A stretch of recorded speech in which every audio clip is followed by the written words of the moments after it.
folks. Hello, how are you doing? We are here. It is still Saturday. It is still the 5th day of April 2025. And we have joined right now with Aunt BB, the Canadian voice. The voice of Canada. The voice of Canada. Oh, God, that's some CIA shit. The voice of Canada, the Canadian muckraker, the Canadian shit stirrer. How do I get this thing out of here? Okay, let me clear that. Okay, good. How you doing, Aunt BB? I'm fine, thanks, Scott. How are you? I am doing okay. How is your?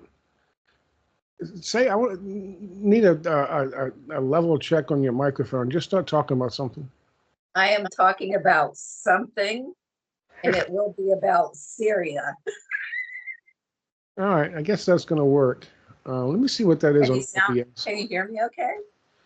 Uh, Is it okay? Hang on a second. Go ahead again. Hello, everybody. This is Aunt BB. I'm Barb Hammer. Hang on in one second. Canada. Bring those up. Keep talking. And Scott and I are both originally from Virginia. And I have dual citizenship here in Canada. Okay. I think we got you set. I had to bring up an OBS here. Well, I'm going to point out I've had to start using Skype on my phone because the computer that I use most of the time, it doesn't support Skype anymore. And Skype is being phased out next month. Yes. Yeah, we got till May, right? And then Skype is done. Early May, I forget the exact date. And what is Chromebook not doing Zoom or some shit? I don't know. Yeah, see, this is the thing. I have an 7-year-old Chrome-based computer that uses the Chrome operating system. Mm-hmm. So they only update the browser. The only browser you can use is Chrome. They only update it for so many years. And now the browser will no longer support apps like Skype and Zoom.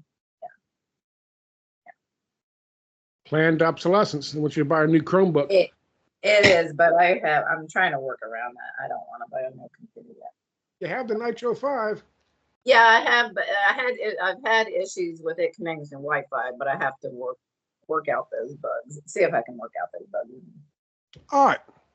Well, assuming you will work out those bugs, I mentioned today in the video we had this conversation. I mentioned it before which we were going to do it a couple of days ago, but my knee is just we've had scheduling problems. Yes. But today, I think I gave a pretty good little rundown on what's happening with Syria, just kind of as a primer for what's on BB and I going to discuss today. Now, if you want to get us started with what you contacted me about a week or so ago, you had seen something and you wanted me to take a look at it. I took a look at it. I said, wow. Because no one's paying attention really that much to Syria right this moment, which is unfortunate. Well, yes and no. So because I was traveling, I had noticed online just after I arrived in Tampa a little over 2 weeks ago, a video with Mother Agnes, who is still in Syria in a very dangerous situation. So she was in a panel discussion. Mother Agnes Mariam. I think because she was born Mary.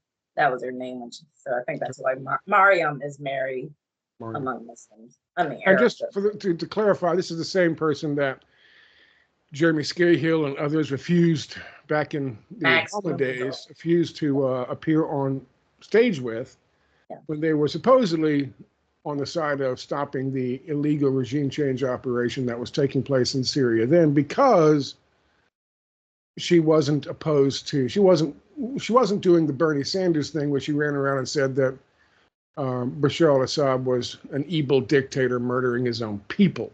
In fact, she didn't have anything really negative to say about him at the time. Anyway, at that time.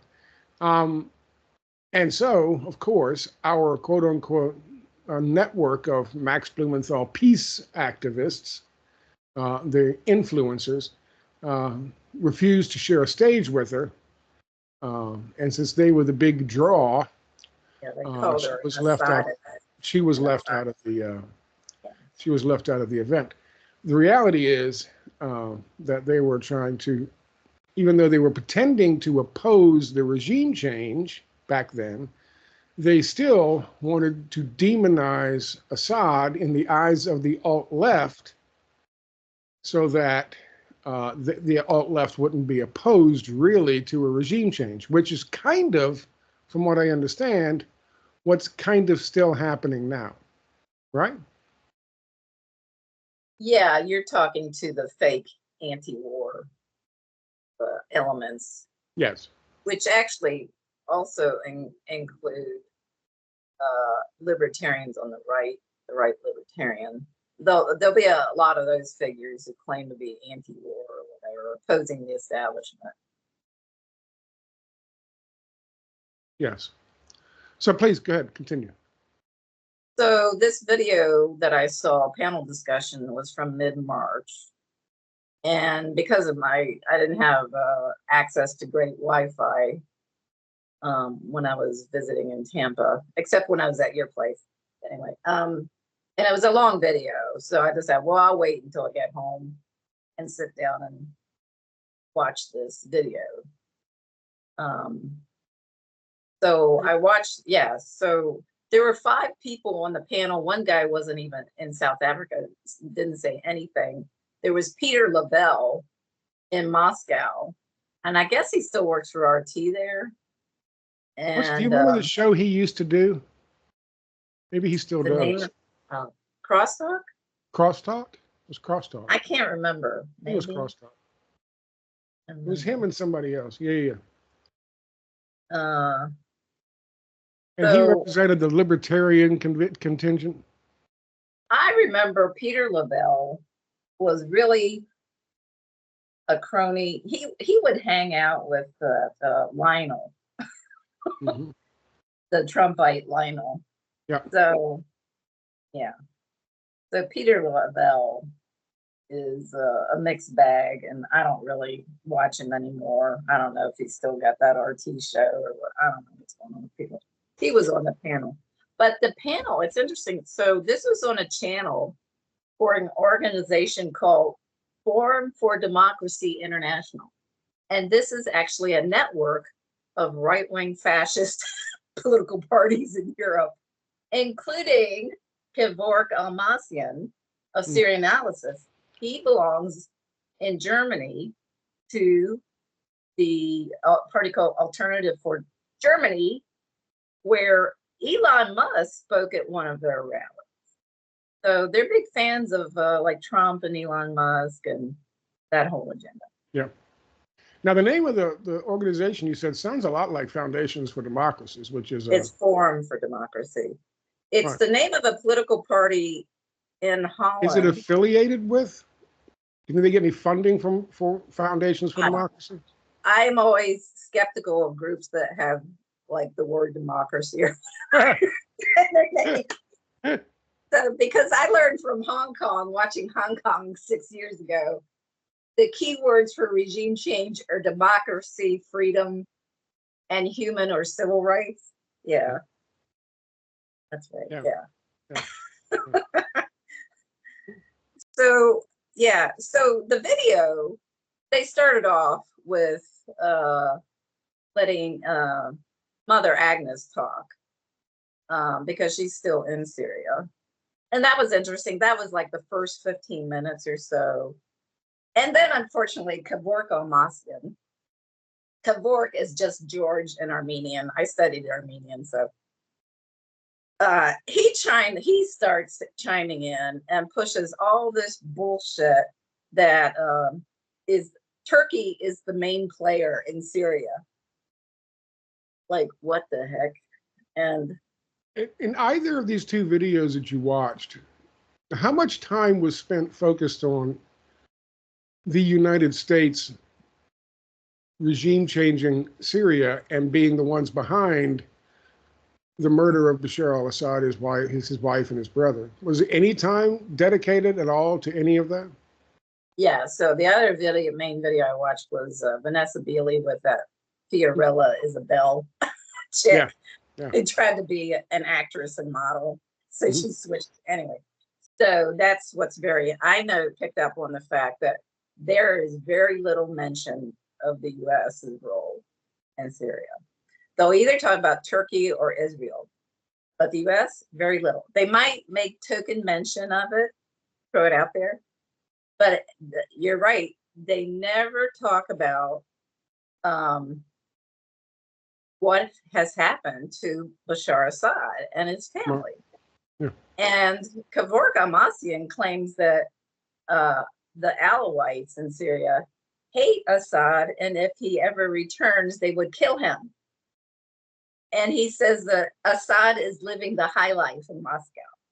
And this is a Syrian, so he's supposed to have He's from Syria. He's supposed to. It's a claim of authority. You're supposed to believe what he says because he's Syrian, but he's a Syrian fascist living in Germany. Yeah, I know. I have been in communication with Iranians who lived in Europe who hated him because he would always push anti-Muslim propaganda. Yeah. You'll hear him and Vanessa Beeley push propaganda about, Erdogan and the Islamists in Turkey and the Muslim Brotherhood and all. Yeah, so they push war of terror propaganda. And am I thinking of her or Bartlett? Vanessa Beeley's father is who? Sir Harold Beeley. Is what? Vanessa Beeley's father is Sir Harold Beeley. Right. Sir Harold. A British imperialist diplomat. Right, right. An Arabist. Which is an important thing we should keep in mind, especially when we talk about things like Max Blumenthal and his dad, Sidney Blumenthal. Yes. So Vanessa how much evidence did Kevork? Is that his name? Yeah, Kevork. I never get his. How much evidence does he provide when he says, A, all the Alawites hate him, and B, he's alive and well in Moscow, living the good life? None. And Vanessa Beeley, the same thing. So they built up a reputation for talking about Syria and putting out some truth about Syria and opposing the regime change. Right. But so there's Vanessa Beeley, Kevork Almassian, Ava Bartlett. You're right, she's another one. Yeah. And another one is Patrick Henningsen. Yes. And what's interesting is since the regime change in Syria, Vanessa Beeley and Kevork Almassian have kind of distanced themselves from Assad. And right after the regime change, Kevork said, well, I was never a supporter of Assad. And then Vanessa Beeley, she made a video recently where she talked about the corruption, corruption of the Assad family. Yes. Yeah. Let me ask you a question. The video with Mother Agnes, Mariam. Like Mary. Yeah, Mariam. Yeah. The video with Mother Agnes, Mariam. You mentioned to me something about her saying that she was now affiliated with the Free Syrian Army, FSA, and that you saw her in something where she seemed to have two FSA people with her. Yes? Yeah, in the panel discussion with Kevork Almassian, she said she has close ties to the Free Syrian Army. Yes. And they're actually her security right now. And there was another video her security, they call it. Yeah. So there was another video in Arabic. She was interviewed on some Arab TV outlet. And so she showed she was at the Syrian health ministry in Damascus and had just met with Jelani or Shiraz's brother, who at that time was the health minister. They have a new health minister. So his brother is Maher Shiraz. So she showed that she moved her camera around so you could see she was at the health ministry. And she had two men with her. One was Free Syrian Army, the other was with some other group. And she made sure that they scooped down so they could be on camera. So one was on her left, the other was on her right. And she called them her brothers. So this was her escort at the ministry.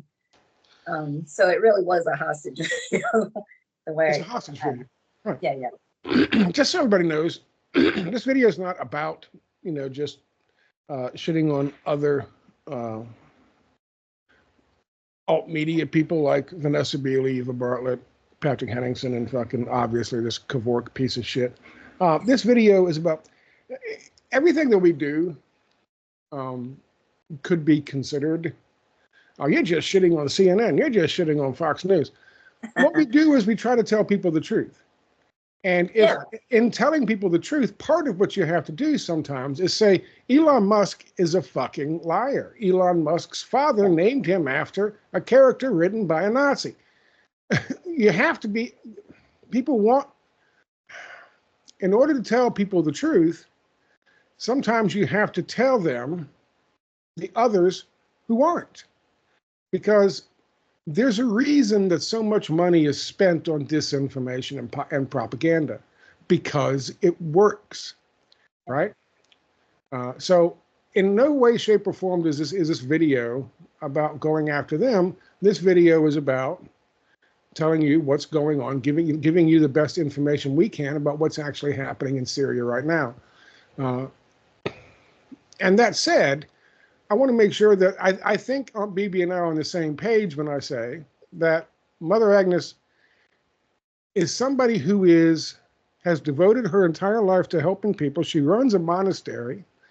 She's helping people in the community. She's trying to do her best to, from what I understand, what Aunt Bibi said, stop the bloodshed from the quote unquote government that's in charge, Al Qaeda, our terrorists from Tanf. She's trying to stop the bloodshed as best she can. But even if she were to be able to say to herself, which I don't think she would allow herself to just leave and escape Syria and start a new life someplace else, her monastery would be devastated, would be wiped out. The people there would be wiped out. The people she's looking after would be wiped out. They would make her pay in a number of ways if she tried to escape. However, that's not enough to trust her for these interviews not to say something that she shouldn't be saying. So she has handlers. And she made sure, from what you understand, from what I understand from Aunt Bibi, she made sure to let people know and let people see she has handlers, which is she's sending a message.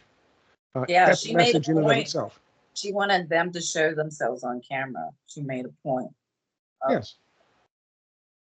And said their names too. So she named them too. Yes. Her brothers. Yeah. This is a situation back in the day, and I've talked about this and written about this. When we regime changed countries in Central America, South America, you would often find priests and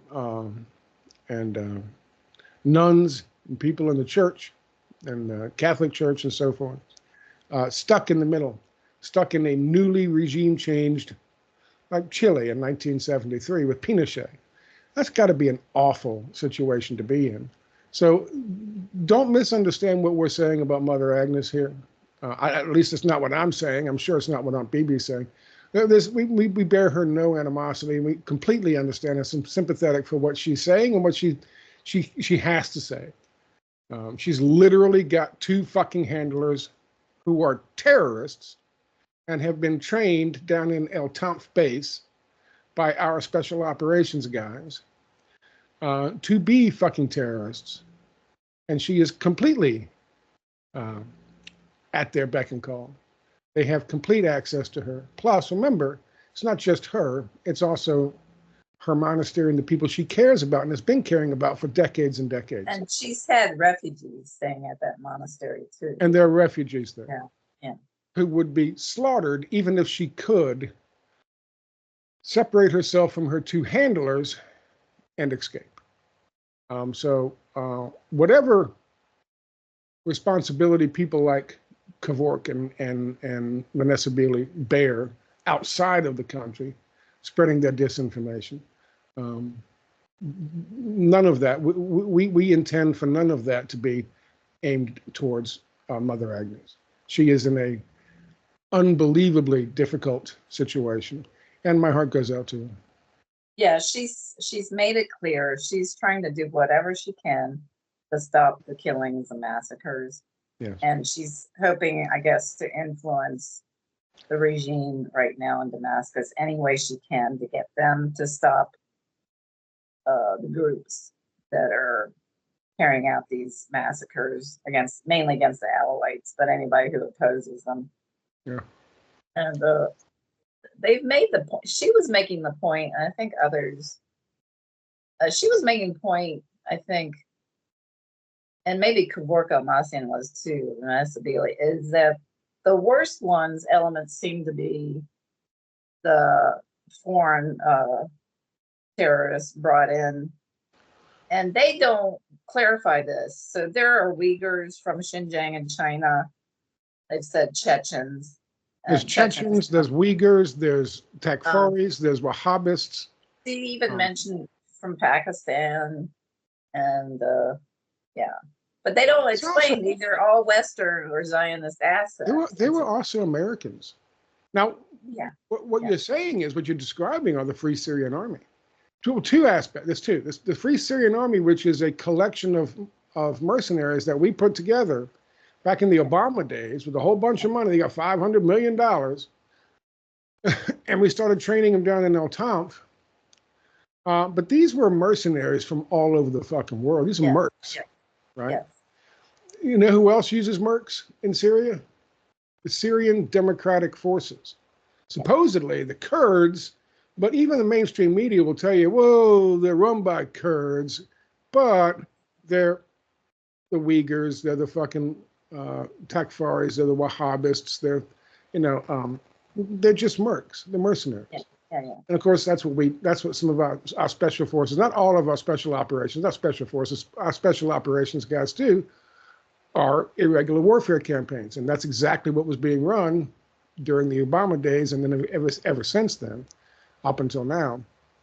But when they make the point to say the worst people are the ones who are the foreigners who are coming in here, but the worst people are Free Syrian Army. And when she says she's being watched by the Free Syrian Army, she's telling you the worst people are the ones who are watching her. She claimed that her ties are to secular elements in the Free Syrian Army.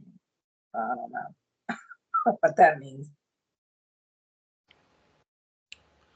I don't know if Wahhabists and Takfaris consider themselves sectarian or secular. I know they hate left-leaning socialist Muslims. They are the free traders, the free marketeers of Islam. They were created in fucking Saudi Arabia, obviously. I don't know if they would consider themselves secular or sectarian. That's the word she used, secular.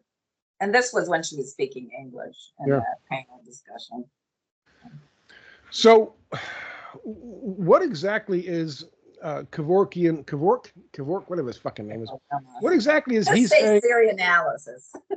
What exactly is he saying? What exactly is Vanessa Beeley saying that got your hackles up in the first place? Oh, they're claiming that the struggle, what's going on in Syria is a struggle between Turkey and Israel. That's interesting because Israel is now claiming that it's Turkey that they are bombing, or they're attacking the military bases to keep evil Erdogan from taking the military bases. Yeah. Well, Vanessa Beeley says that Turkey is operating from military bases in Syria. She just says that. There's no evidence. That is straight from, I said in today's video, this is pure fucking Israeli propaganda. And that is straight from the IDF. That is straight from Mossad. Yeah. They are not operating, Turkey is not operating inside fucking military bases. There might be a base up in the way northern part of fucking Syria, just outside the buffer zone that they have taken over in order to keep the PKK from taking it. But now there's a new thing, there's a new arrangement that's taken place with the FSA, our Tanf fucking government that we put in place, and the PKK, to get the PKK to withdraw completely from every location west of the Euphrates. Right. So it might have been Turkey was thinking about occupying or keeping that base from the PKK once it was once the SA, the Syrian Arab Army, evacuated it. But that's the only fucking base that's in question, or was in question. But go ahead, please. Oh, another thing that Vanessa Beeley was saying in that video with Fiorella Isabel is she claimed she was blaming Russia for Assad's overthrow. Mm-hmm. She was claiming that Russia was trying to wanted to squeeze out Iran in Syria. She also claims that she and both Fiorella Isabel were claiming that Russia is in bed with Israel and Syria. That's another thing. We get that all the time in this line of work when somebody wants to provide disinformation interject disinformation into the crippled epistemology of the conspiracy theorists. One thing they'll do is demonize by association. Yeah, and what they were, I could tell what they were talking. You know, just because a country has diplomatic relations with Israel, of course, doesn't mean they're in bed with Israel. And they were throwing in China, and they were kind of throwing China under the bus too. And I know that Fiorella Isabel, she's a fucking moron, and she said she was saying after October 7th, 2023, that Israel had created Hamas. Like, you were hearing this a lot among these alt media figures. Israel, and that's Zionist propaganda to discredit Hamas. And that's also included in WikiLeaks, CIA WikiLeaks. Yep. Well, that's tantamount to saying the two-state solution is Zionist propaganda. It's a Zionist plot. Yes. No. That's one that's, I think, made famous by Phil the Fed, if I'm not mistaken. Yeah, my buddy Phil the Fed, who is, as we speak, is in the West Bank or Israel or whatever. Hanging out with his friends from Fatah. Yeah, absolutely. Yeah. Another thing that Vanessa Beeley touched on in that video of Fiorella Isabel, that she talked about the orchestrated protest in Istanbul right now. I don't know if they're still going on. I haven't kept up with that. Right. And she admitted she's in contact with opposition in Turkey. Right. And I know she has worked with Kurdish propagandists who spread bullshit about Erdogan's government. Right. And she also admitted she doesn't know anything about Turkey. So all of her information is coming from these assets in Turkey. So now the question is it literally PKK? I don't know. Is that who her assets are? She doesn't specify, but I know there is one political party, I can't remember the name of it, in Turkey that is connected to the Kurdish separatists. Mm-hmm. So that's probably who she's communicating. So she's literally telling you, that all of her information and her bullshit information and propaganda is coming from the people who want to bust off a piece of Turkey to give it to Greater Kurdistan Project. That's what she's telling you. Yeah, and then with a straight face, she goes on to demonize Erdogan and say Erdogan's the one responsible for Assad being gone and all of this shit. Yeah. And she also, so she says from her sources, they are telling her that Erdogan is staging the protests so that he can justify a crackdown. It gets really deep. But I laughed when because she's upper class British, because of her daddy. Yeah. She butchers foreign names. Like, you cannot know how to pronounce. But here she is she's in Lebanon right now. I have to clarify. She doesn't know anything about Turkey. She was butchering the PKK leader's name, calling him Öcalan. It's Öcalan. Öcalan. I forget how she said it. Oh, yeah. And Fiorella Isabel, she can't even pronounce the capital of Turkey. She goes, Ankara. It's Ankara. Ankara. She just kept saying Ankara. I didn't understand what she was saying at first. And you got to remember, and these are the people who get all the fucking gigs to go do all the fucking talks and sit on all the fucking panels. And they're just spreading. And they travel all over the place all the time. Yes. Too. Yes. And where do they get the money for that? Yeah. And then, in order to give them the appearance of credibility, let's just be honest about it. The United States, and they're told their Tanf fucking government in Syria, they're going to put fucking Mother Agnes on a panel with them in order to give those people some credibility. Yeah, that's why I allowed that to happen. That's why I give some attention and give them credibility for the bullshit lies that he's going to spout after she ends up saying what she's allowed to say about what's happening in fucking Syria. This is obvious. Yeah. This is obvious. That panel discussion, Kevork Almasian dominated the discussion. Of course. So most of it was him talking, not her. Right. But she was the draw. That's why I started watching. She was the draw. And they had their handlers take her to the place for the fucking video set up. That was set up entirely. Yeah. That was set up entirely by the people who were in charge of these Al-Qaeda terrorists killing the Alawites and killing thousands of fucking people after taking over and looting and pillaging and just running fucking Syria into the fucking ground. The very same people who are responsible for that are the ones who are responsible for setting up that fucking interview with Kevork and Mother Agnes. Yeah, it's two different videos. But yeah, the video on Arab TV in Arabic, right after they interviewed Mother Agnes, they interviewed this priest from Syria who's Orthodox. And he's in Greece. And he was criticizing her for her past positions where she opposed the propaganda, was countering the propaganda about the Assad government.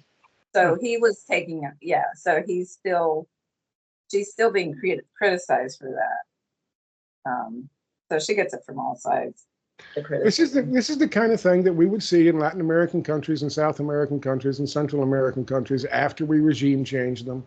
This is the kind of thing that we would see developing inside the country. If they had social media back then, if they had the internet back then and the kind of capabilities that they have now, they would have been doing these same kinds of fucking interviews and discussions and all this bullshit. Let me just toss this out there in terms of timing, just so we know what's happening. Oh, right. Yeah. About 4 weeks ago, if you guys recall, this new government in Syria, I call them the Tanf government, because that's where they come from. If you look at, I showed pictures today in my video of the Syrian conflict map, and I got mad yelling at the fucking advertising, but I showed pictures of the Syrian conflict map from November 2024, and you had a small little green area in the bottom called Tanf, which surrounded Tanf. What does that mean?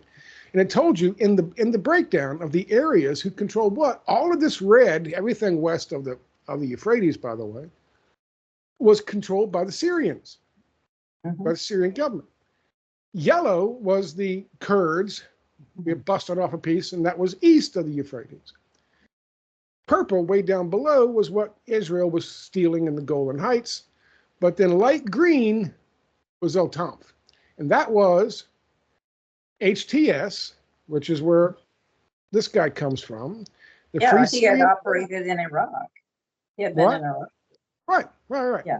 That was HTS, that was the Free Syrian Army, the mercenaries, Tahrir al-Sham, or whatever the hell it is. And then, of course, HTS used to be known as al-Nusra, if you guys remember what al-Nusra was. That was in the green area, and that was next to Tanf, our military base. You look at it today, and I showed you the image today, it's all light green. Everything west of the Euphrates is light green, except for Israel's purple spot, which has gotten slightly bigger. Yeah. Down in the Golan Heights. It's all fucking Tanf. Yeah. There is no more delineation between, they've just taken all of it. Okay? Now, that's where we are with this. 4 weeks ago, there was a bunch of news coming out of Syria that the Syrian government, Tanf government, HTS, Free Syrian Army, they were just running rampant, killing people, revenge killing, sectarian killings, killing Alawites, murdering all these people, mass graves. It was bad. They were getting really bad press. Bad press doesn't serve their interest. Yeah. They don't want to look like they're worse than the bullshit, bless you, than the bullshit they said about fucking Assad back in the day, kills his own people. Our terrorist is killing his own people. Oh, yeah. So they said, we got to stop that. But we can't stop attacking these people who are the Syrian Arab Army, who are reconstituting themselves and trying to retake Syria for Syrians. So what do? Israel stepped in 3 weeks ago and started bombing what they claim now were the Turks taking over and other factions.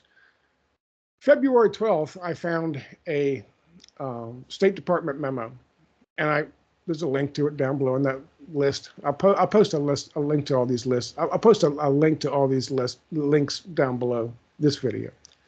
That said, there's a new group forming in Syria that's problematic and threatens the Tanf government. Who was that? The Syrian Arab Army. Yeah, they will refer to regime remnants. Regime remnants, they say, yes. The Syrian Arab Army, the military. People who have said, you know what, we're not going to be run by fucking Al Qaeda until Israel is handed over the whole fucking place. Yeah. Which is, by the way, the plan. You understand? Yeah. Now, this is interesting because this is the same thing that happened during the Obama days when the General Military Council for Iraqi Revolutionaries, after we had to leave in 2011 because of the deal that Bush made, and because even a puppet said, you know what, you got to leave. So they pulled our military out. Barack Obama said it was the wrong war, meaning Afghanistan was the right war. But the problem then was the General Military Council for Iraqi Revolutionaries, Iraq's fucking military, was reconstituting itself, and they were moving towards Baghdad. They were going to retake fucking Baghdad. Because remember, in Syria, we have the Free Syrian Army, we have HTS, we have fucking al-Nusra, we have terrorists. Terrorists can't fight against soldiers because terrorists are cowards. Yes. They are trained to fight against soft targets. Yes. They are trained to kill civilians, much like the Israelis' IDF. They are trained to kill civilians and not square up against other fucking soldiers. So they're very concerned right now about the reconstituting of the Syrian Arab Army coming in and retaking Syria for Syrians. So when Aunt Bibi and I are talking about this, I want you to keep in mind what's at stake. Syria's been around for how many thousand years, Aunt Bibi? Oh, it's a very ancient.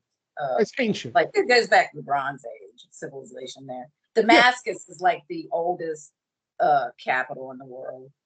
I think it is. I knew that. I mean, it's just Syria's been around for a very long time.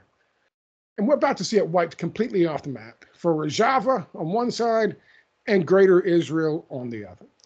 And there are people in Syria who don't want to see that happen, and they're going to fight for it. And as they fight for it, disinformation coming out of the Mossad, coming out of the IDF, coming out of the CIA, coming out of the State Department is going to try to claim that these are terrorists who are trying to destabilize their terrorist fucking government. Right? And so I think this is a little pushback of truth, of honesty. This is the reality of what's happening on the ground right now.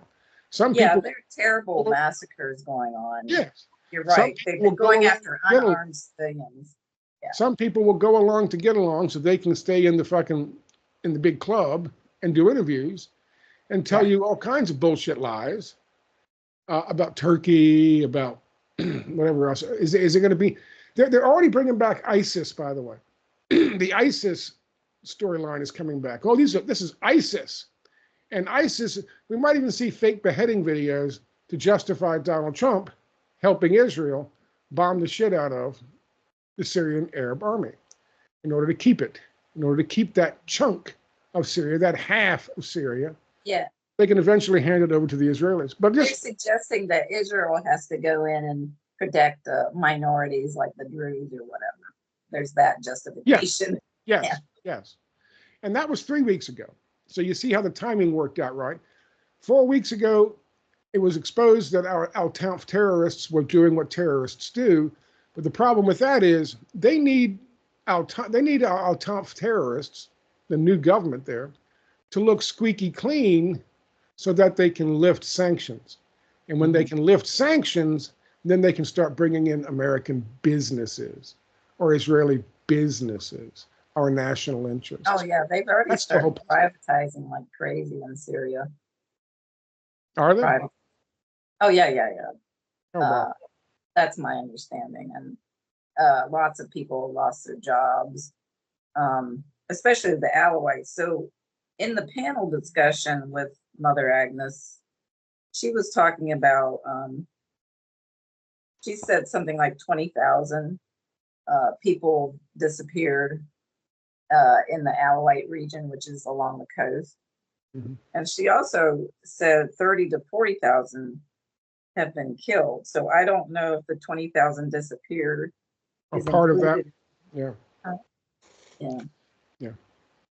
So, terrible massacres going on. Yeah. Unarmed people. But it was Assad. It was Bashar al-Assad who was killing his own people.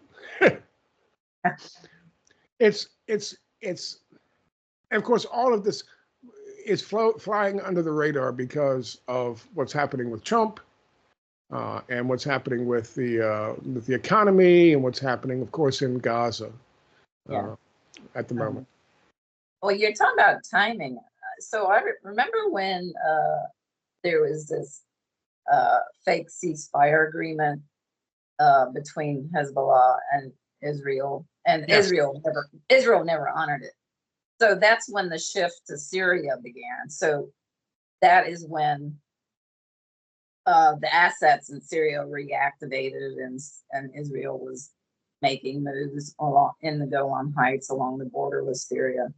So the timing, you're right, the timing of everything is very important. Yes. I think the most telling thing is the Syrian conflict map, making it painfully clear that our terrorists own the western part of Syria now. And this is not by happenstance. We should also address, since I brought it up, the fact that I found 2 days ago there was a publication, and I published a link to it, from Moscow Times or Times of Moscow? Moscow Times? Moscow Times, which is the CIA. You said I wasn't aware it operates out of Amsterdam, which I don't doubt, but I know it's CIA. Yeah, it's CIA. Okay. And you can tell from the other headlines on their fucking Yes. website, they're not fans of Russia or Putin at all. It's all just propaganda bullshit. But this was one of the ones, and it's getting It's getting like a lot, the Havana Times.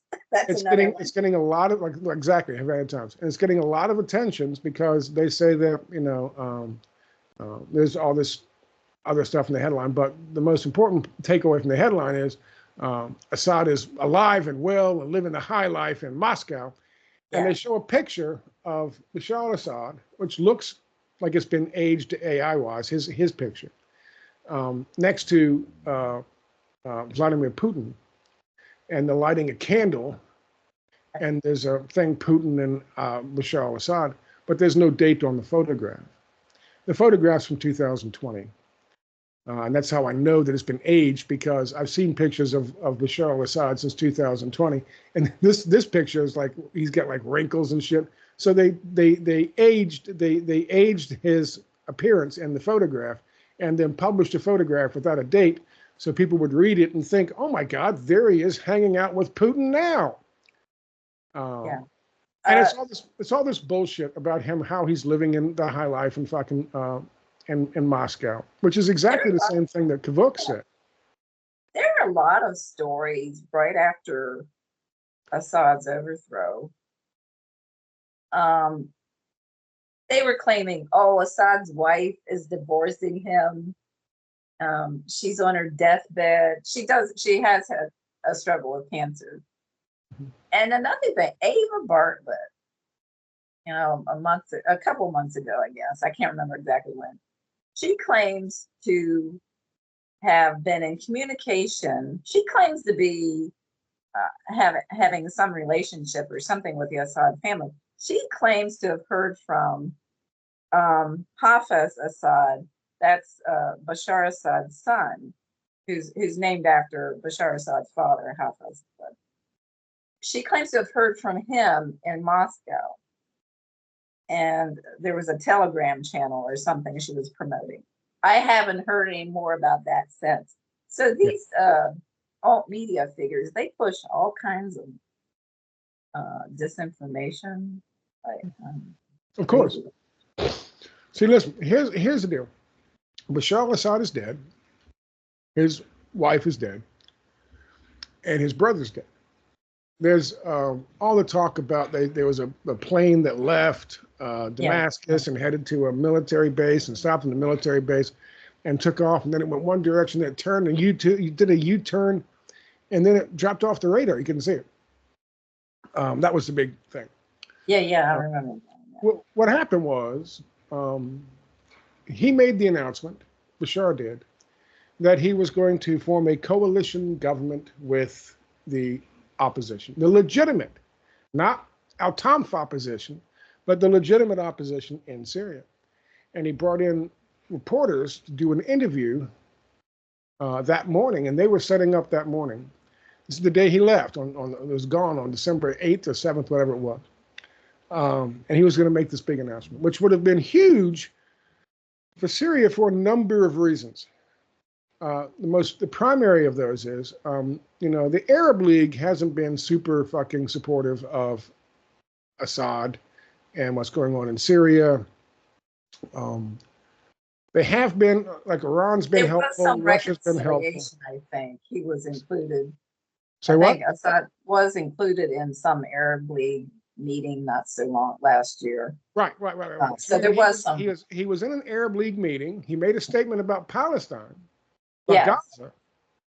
He was getting closer to the Arabs, and I think it was from that meeting that, talking with them, they said, you would be better off, we would be better off if he did a coalition government, so then we could justify backing you. So he gets back from that meeting, I think it was a week later, and this whole thing happened.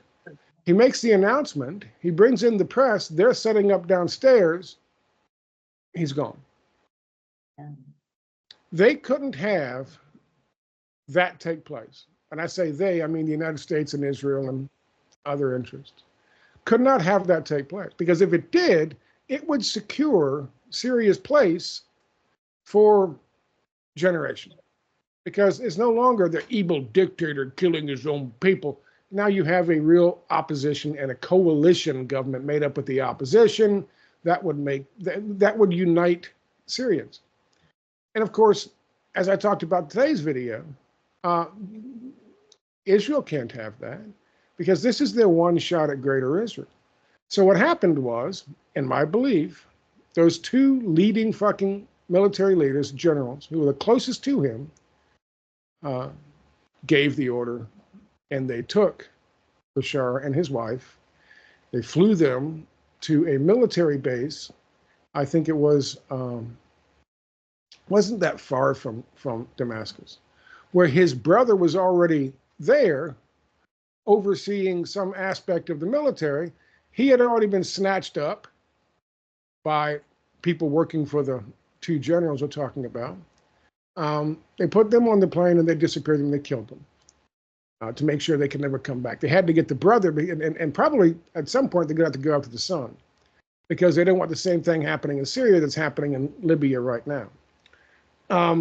So they got rid of them. Then those two fucking leaders of the military contacted the rest of the military, and they gave the order to lay down their arms and walk away from the fucking bases and let Tanf, that fucking special operations program down there of all these trained fucking assets, simply walk into fucking Damascus and take over. And that's exactly what happened. Yeah, remember what was he, the prime minister or something? He was in on this too. He was the first one to make an announcement about it. It's like, oh, why? Bashar's gone, so here you go. Let me tell you something. And this is how you know, because there's no question that what I just told you is the truth. And I'll tell you how I know that. Because there is no goddamn general who has risen to that fucking position of authority in any country. If the generals in the United States of America right now, if Donald Trump said, oh, fuck you, I'm off, I'm going to go live someplace else, the generals in this country wouldn't say, okay, put your guns down, people, put your weapons, let Mexico or Canada, let Bibi invade and take over, because Donald Trump's gone. So there you go. That's the end of the country. Donald Trump was the country. That's fucking ludicrous.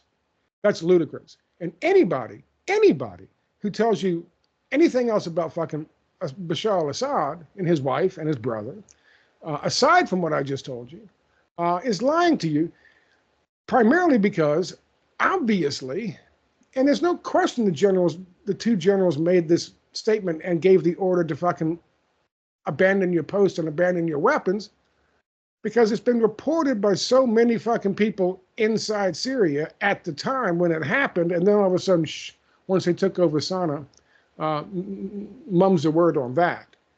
But there's no general in the fucking world, in any goddamn country, who would do that. Much less Syria.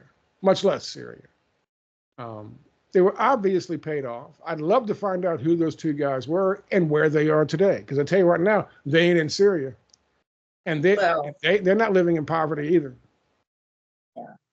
It's Vanessa Beeley, the way she casts shade on Turkey especially, but also Russia and Iran.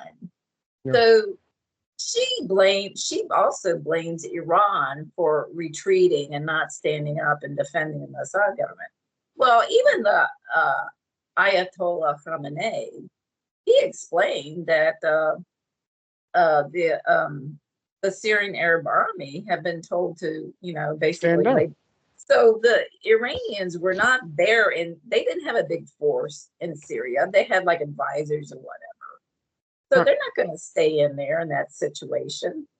So she blames there was this Astana talks between Turkey, Russia, and Iran over the situation in Syria, and she's blaming that process for Assad's. Here's the reality with Iran.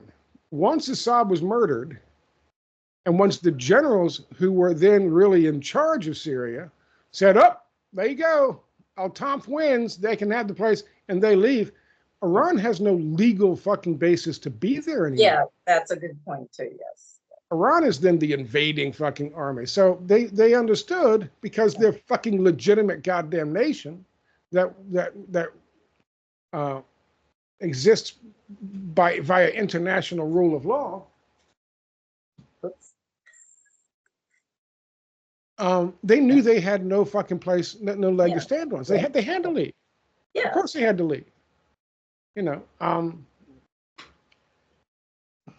So how, you said Eva Bartlett was saying this, or Vanessa Beeley was saying? No, Vanessa Beeley. Vanessa Beeley. How does Vanessa Beeley, somebody who's a world traveler and has a diplomat for a father, how does she miss that obvious point of interest? Iran had to leave because they had no legal basis for being there anymore. Yeah, she's all over the place. So she'll blame Russia was trying to squeeze Iran out of Syria, and she'll also blame Iran. So she's all over the place. Right. Vanessa Beeley, I think how she got involved in alt media is, I think because of her daddy, and I think she was an only child. I think she was into horse breeding, and she probably was interested in the Arab breed of horses. Yeah. And I know she went to Gaza. She went to Gaza, and Ava Bartlett went to Gaza. Ava Bartlett was teaching English as a second language in Asia, and I think got recruited. So she was sent to Gaza. They spent time on the West Bank. That's how they built up their credibility. And then they shifted to Syria and other, so these assets, it's too obvious. They get recruited and then they're sent here and there. Well, I mean, it's nepotism, obviously, because of her father, but it's also, look at Max Blumenthal. Do you think Sidney wanted to see his son just end up being a fucking huckster online huckster and disinformation peddler? Or did Sidney have bigger plans for Max?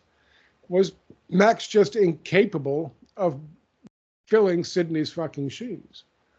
I mean, say what you will. I've heard a number of things about Max Blumenthal being not being the brightest fucking bulb in the goddamn box, in terms of talking to him personally.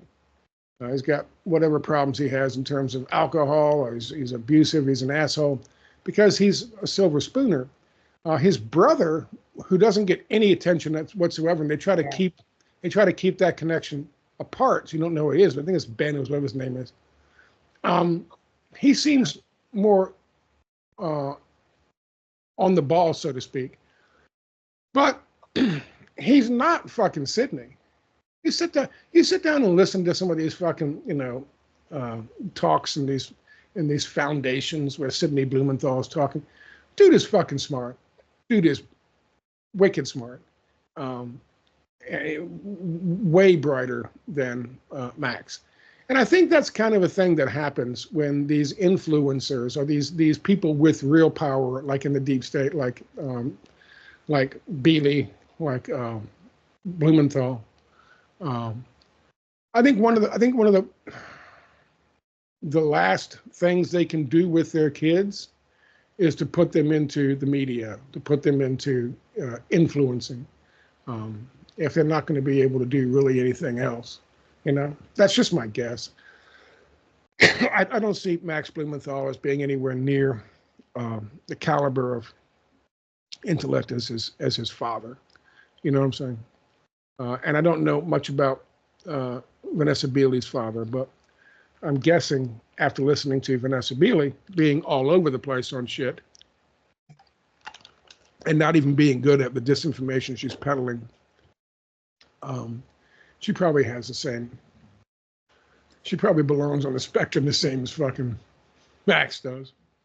But another thing I noticed, Vanessa Beeley in her video with Fiorella Isabel, so they're all about the hair, the long hair, the impeccable long hair.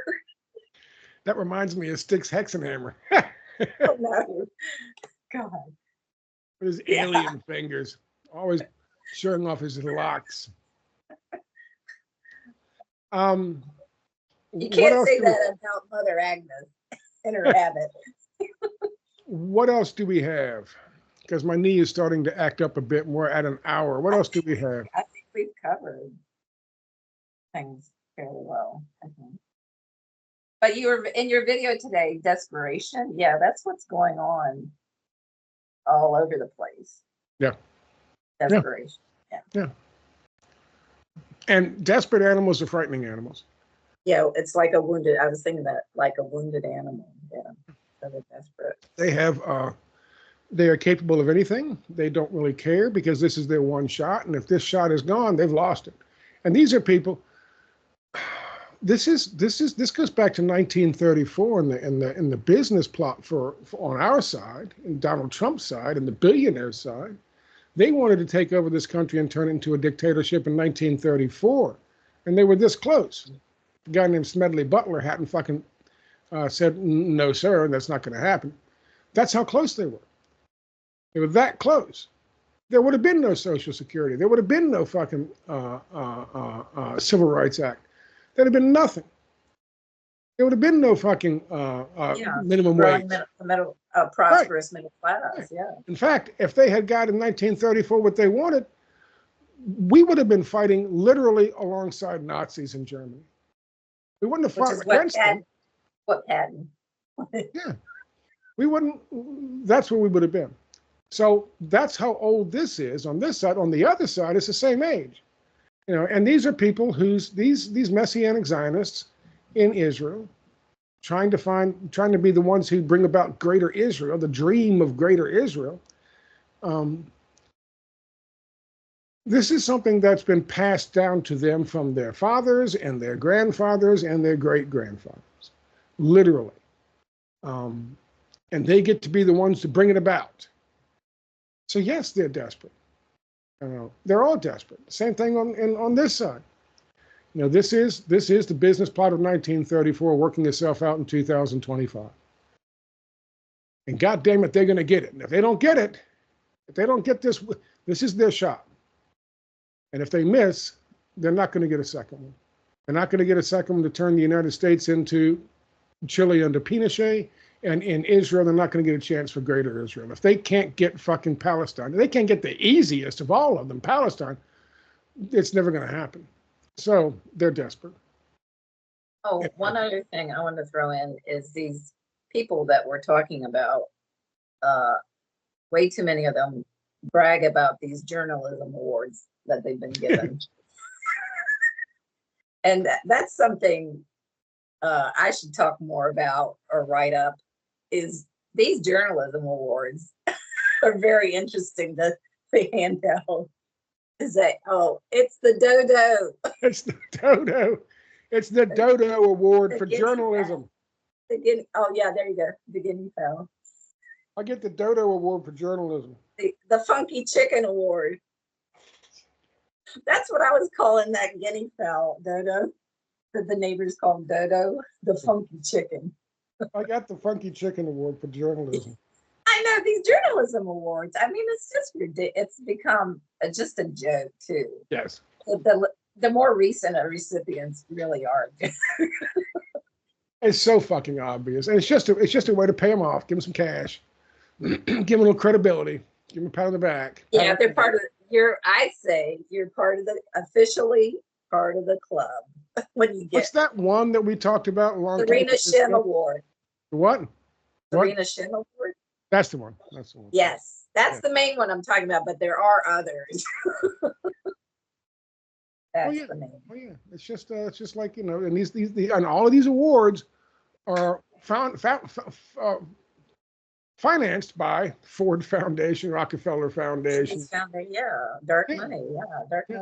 Foundation for Democracies, the CIA Foundation.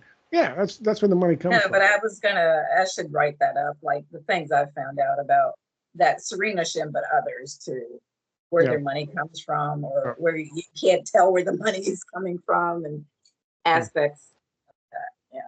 Yeah, the Serena Shim Award in particular, I've noticed it tends to go to people who push a lot of anti-Turkish propaganda. Yeah. And a lot of them have built up their credibility on, unfortunately, Palestine. Kevork has won one of those, hasn't he? Or two of those, hasn't he? Kevork and Sierra Analysis, he has the Serena Shem Award. Yeah. The first recipient was Ava Bartlett. Vanessa Beeley has received it as well. Yes. And Patrick Henningsen, another one who built up credibility over Syria. Yeah. Oh, yeah. I mean, listen, it's all good. It's all well and good to hear people like, Max Blumenthal and Patrick Henningsen come out and say, we can't do regime change in Syria. That's all well and good to hear that. That's the easy part. Listen. Yeah. When it comes to disinformation assets, if they came out and said, fuck Syria, let's blow Syria up, people like us aren't going to listen to them. That's why Disinfo Jones was so effective. Alex Jones was so effective because he would give you a little bit of truth and he'd be all outraged and angry about it. Blah, blah, blah. We got to fight the deep state. And people would be like, yeah. And then, of course, the next thing out of his mouth is, Elon Musk and all these fucking billionaires are wonderful and capitalism is great. It was decades that I was calling out fucking Disinfo Jones because to him, globalists were commies. It was China, it was Russia. And that was the same disinformation. That was just finding a way to demonize China and Russia in the alternative community, in the alternative right community. And so that's what he was doing. It took decades for him to stop going, it was globalism is communism. It was decades before he realized, people already know it's the World Economic Forum and fucking free market idea. Okay, so then he starts talking about free market ideology. Oh, what's interesting is that panel discussion from the Forum for Democracy where Mother Agnes was speaking. Mm-hmm. So that Dutch political party, I remember there was a figure speaking in the Dutch parliament who was claiming the World Economic Forum was communist. And you mentioned Alex Jones. He gave a lot of figures, alt media figures, their start. Yes, he did. James Corbett, Syria Girl. So Maram Susli is her name, Syria Girl. Yeah. And Patrick Henningsen, I think, was a producer. There's a bunch of them. I mean, there's also there's a bunch of them. Yeah. And he told the fucking he in a statement for his divorce, I think it was, he had a deposition he gave, and he talked about his history and talked about he was found on a public access TV show by somebody who was former Air Force intelligence. And he said that guy, he gave the guy's name. I don't remember the guy's name, but that guy built him up,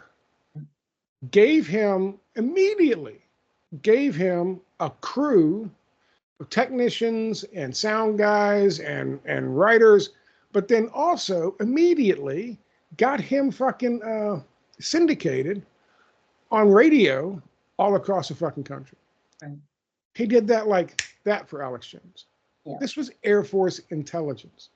And of course, Alex Jones throughout his career has often bragged about his connections with Mossad and of course, Bill Cooper, back in the day before they killed Bill Cooper, said Alex Jones was pure fucking CIA. He was pure fucking CIA. There's no question. So that's why we talk about things like that. That's why we do things like this, because the history is packed full of them paying folks to spread disinformation throughout the world. There's no Mockingbird program in the mainstream media anymore. The entire mainstream media is all Mockingbird, Mockingbird. But there are Mockingbirds in alternative media. And so what we do is not try to point them out to say, because, we're pointing at this guy or that guy because of whatever. The reason we do this is because there's information that you need to be aware of. Yeah. And there's disinformation you need to be aware of. Obviously, Eva Bartlett, Vanessa Beeley, even Patrick Henningsen, they do some good fucking work. Yeah, you have to be able to wade through the information and separate the good from the bad. Right. This is, it's not a la carte. It's buffet. When you do this kind of stuff, you got to pick and choose, and understand. It's like a long time ago I told you, and I told Aunt BB, one of the most important things I learned when I was in high school, was a high school civics class from Dr. Locke, was you got to fucking always, always, always consider the source of anything that you read, because that's going to tell you what it fucking means. Yes. Context. Yes. Context. Right. That's the only thing that stuck with me from high school.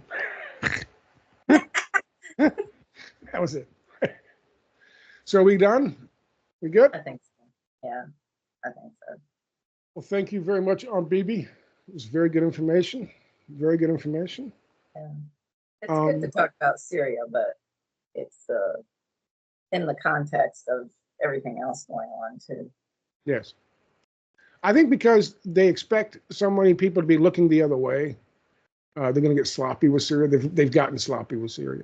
So in order to keep a finger on the pulse of what's happening in the Middle East with the Greater Israel and Greater Kurdistan projects, now's a really good time to keep an eye on what's happening in Syria.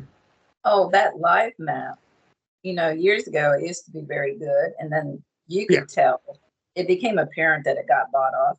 You know who promotes the live map so much?